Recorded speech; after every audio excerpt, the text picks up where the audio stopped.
Well, howdy there, folks, and welcome back to Michigan's Backyard, your go-to guide for northern Michigan's best travel tips and outdoor escapes. You ever watch the sun slide behind the forest trees so slowly you swear time stopped just for you? That's how Memorial Day weekend begins up north, slow, sacred, and soaked in lake light. Hidden along the freshwater coastlines of Lake Michigan, up past the crowds, you'll find yourself on a stretch of shoreline where the breeze tastes like pine and the sand squeaks under your feet. Now, before we jump into today's adventure, let's check on our regulars. Daisy wanders through, calm as a Sunday drive. Then, wouldn't you know it, Nibbles and Isabella saunter in like they own the place.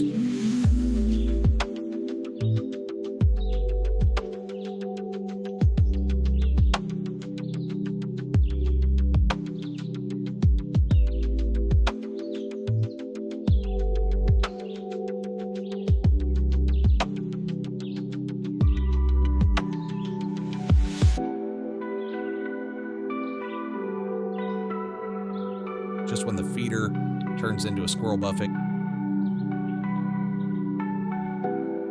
Daisy returns with a crow like she's breaking up a party at 2 a.m.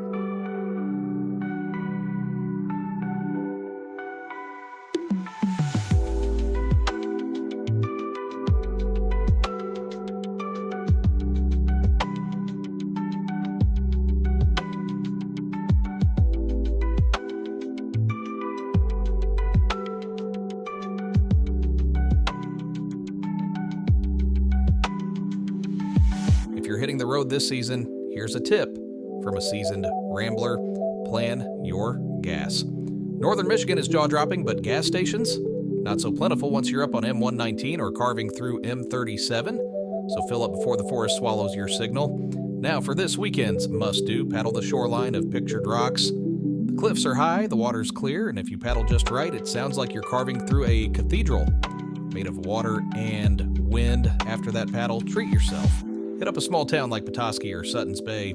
Find a farmer's market, smell fresh strawberries, listen to a fiddle, and just be.